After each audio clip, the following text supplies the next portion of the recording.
Hey guys, welcome back to my channel. I am Brianna. In this video, I am going to share with you some thoughts I have after reading the play A Doll's House. Yeah, so in the past 2 weeks, I've been reading this book, and now I've finished it. I do have some thoughts on it and some comments. So yeah, I hope you enjoy whatever I'm gonna say next. As you can see, I have this notebook ready on my hand that I can have some bullet points written down. I'll sometimes maybe just look at it and share with you what's on my mind and on the notebook as well. So, A Doll's House is a 3-act play by the playwright Henrik Ibsen, and the entire story is set in a Norwegian town in 1879. If you're new to general play scripts, the overall storyline usually takes place within a day or two, so that the entire book, no matter how long it is, the storyline in that story is actually quite short, within a day or 2 days. And it is the same in this book, within a couple of days. And so there are several characters in this play script. The protagonist, as I would say, is Nora, which is a housewife, married wife to her husband Torvald. Yes, so both of them are married, but a couple of years ago, Torvald was in a life crisis because his stress in work and in all sorts of stuff in life was so huge that he almost couldn't take it. So as an effort to help her husband, Nora borrowed some money from her friend Krogstad at a time, which she claimed to be one of her admirers, so that she used this money to help her husband, where they went on a trip to France or Italy.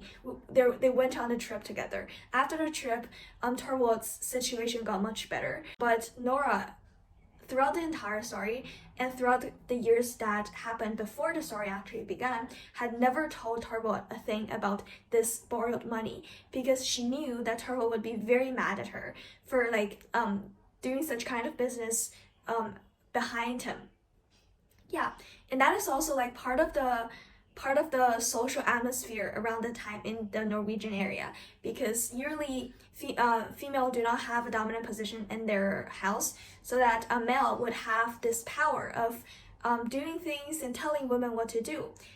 Of course, Nora is a victim of such kind of social norm, so she knew that if she told Torvald what she did, Torvald would be extremely angry. Yeah, so throughout this book, there was this party that the entire family was supposed to go to, and there were other friends involved, including Christine, which is Nora's former friend, and Dr. Rank, another close friend of the family. So they went to this ball together, this party, but after that, on the night of the party, this entire story was revealed, and Torvald got very angry. In the end, when it is discovered that Sir Krogstad, who actually lent the money, wouldn't pursue any charges on them, Torvald got extremely happy and relieved. But this Nora actually wasn't relieved at all. She realized from this incident that the marriage between Torvald and Nora, it hasn't been anything meaningful, and it's just a play. So she decided to leave and quit on this marriage, and picked up her own strength and power to leave the house eventually. Yeah, so that's basically a summary of the entire plot line. And several things that I want to point out from me reading this book is that, first of all, the husband in the house, Torvald, actually sees his wife Nora as a doll, as a kind of entertainment, as suggested by the title of this play. So it seems that Nora in this family doesn't have any power or right to speak, or doesn't have any power to make any important decisions. She has consistently just been at display for the family, and been a wife having this title for Torvald, so that he can actually display to the entire society that I have this very obedient and well-rounded family. I have this very good-looking wife who's very sweet and considerate and listens to every one of my word. Yeah, so basically in this power dynamics, Torvald, the husband, has the dominant position, and he only sees his wife as a pretty little bird, as a decoration, as a delicate thing there, instead of a real companion that they can have communications in a very deep level. And I think it is exactly because it's such kind of relationship dynamic that led to Nora's huge discovery at the end of this play, where she decided that, well, I am not gonna, it's not gonna work. The marriage is not what I wanted.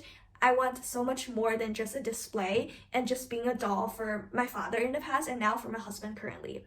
Yeah, so this thing, the entire, like, the inequality and gender dynamics is extremely important and well featured in this play, and that I think it's one of the reasons that this entire play is so well deemed around the entire literary circle.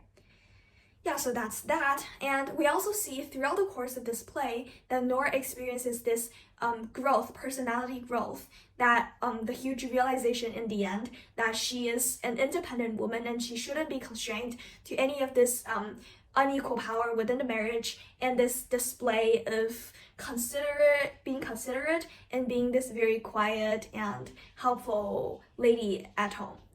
Yeah, so like this entire journey to strive for independence is very inspiring for all of us female readers out there.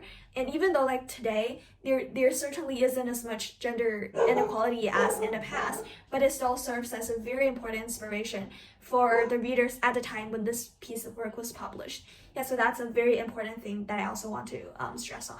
Last thing that I want to point out is how like the way that we deal with people, like we interact with others in our life matters. Because in this book, there are several interactions of the characters before the plotline in this book that haunted them during the plotline of this book.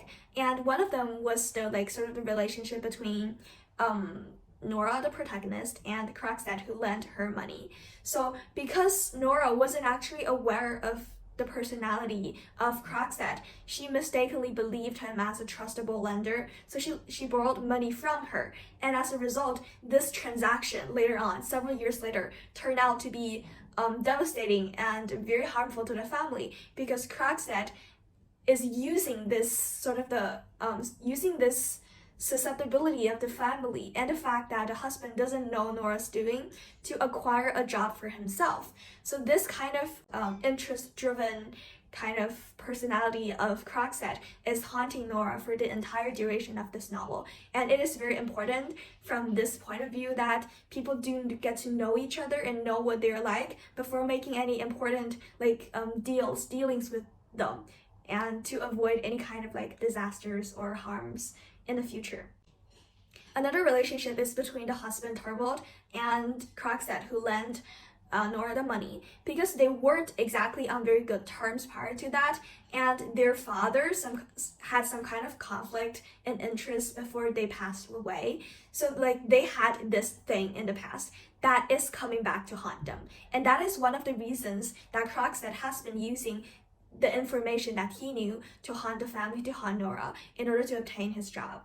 So it is, I do think it is quite important that we clear out any misunderstanding and conflicts between interested parties before anything else would like happen to either party, and one party gets to use this information against the other, and which will lead to further conflicts of interest and maybe even fights or potentially devastating results.